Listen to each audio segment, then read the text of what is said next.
최근에만 해도 광주에서 다단계 불법 하도급 업체에 의한 철거 작업 도중 수많은 사람들이 죽거나 다치는가 하면 글로벌 수준의 혁신 기업이라는 쿠팡 물류 창고에서 소방장치도 제대로 가동시키지 않은 채 가동되다가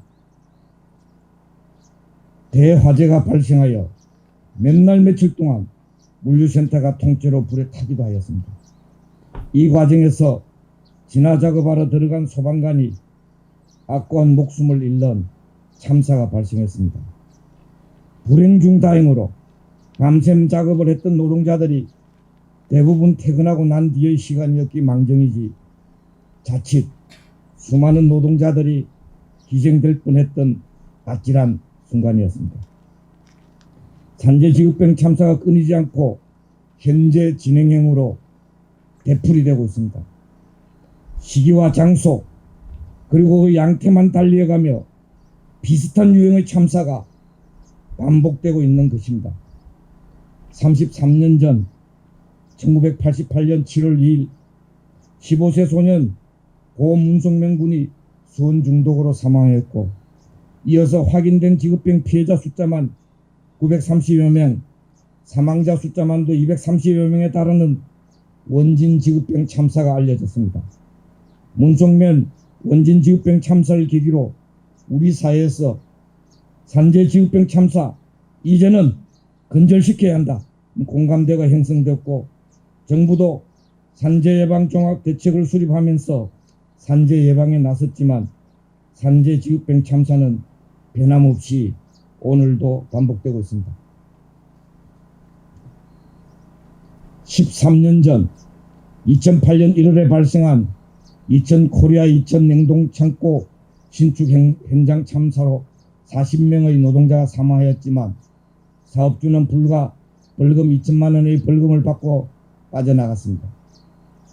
당시 정부 당국과 모든 언론이 이구동성으로 다시는 이런 참사가 재발돼서는 안 된다고 다짐하였지만 12년 만인 작년 이맘때쯤 비슷한 지역인 이천 한 익스프레스 물류창고에서 38명의 노동자가 또 사망하는 비슷한 산재 참사가 반복되었습니다.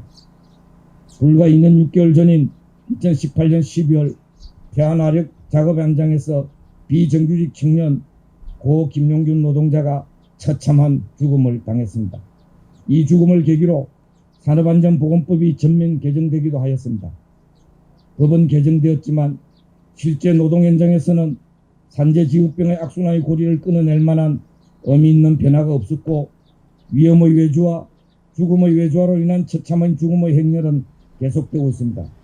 이런 참담한 상황을 극복하고자 김미숙 어머님, 이용관 아버님 등이 몸을 깎는 헌신으로 앞장서 투쟁한 결과 중대재해처벌법이 제정되기 이르렀습니다.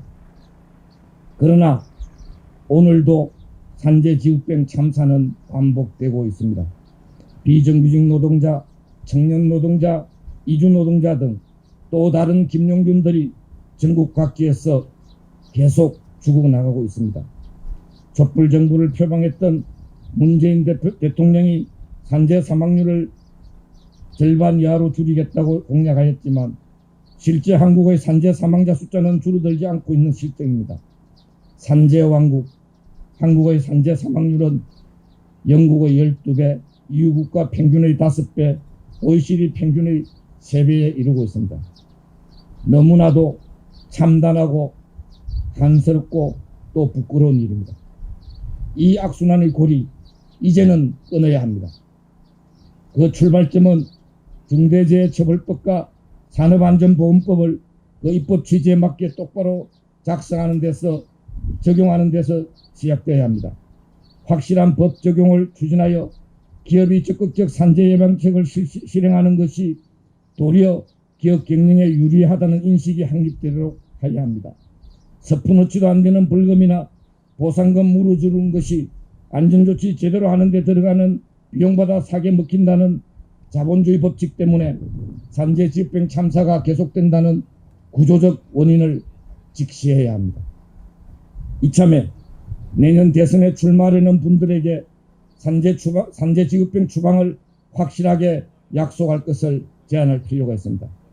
실효성 있는 산재 예방책 실시로 임기 중에 산재 사고 사망률을 OECD 평균 수준인 현재의 3분의 1 수준으로 낮출 수 있어야 합니다. 그러기 위해서는 산업안전보건청을 설립하고 안전감독관을 대폭 확충해야 합니다. 산업안전보건청의 법적 행정적 권한을 강화하고 아울러 노동안전지킴이 또는 명예산업안전감독관의 책임과 권한을 제대로 부여하는 제도 개선을 시행하여 특히 지역, 업종별, 중소, 영세사업장의 실질적 산재 예방에 도움이 되게 하여야 합니다.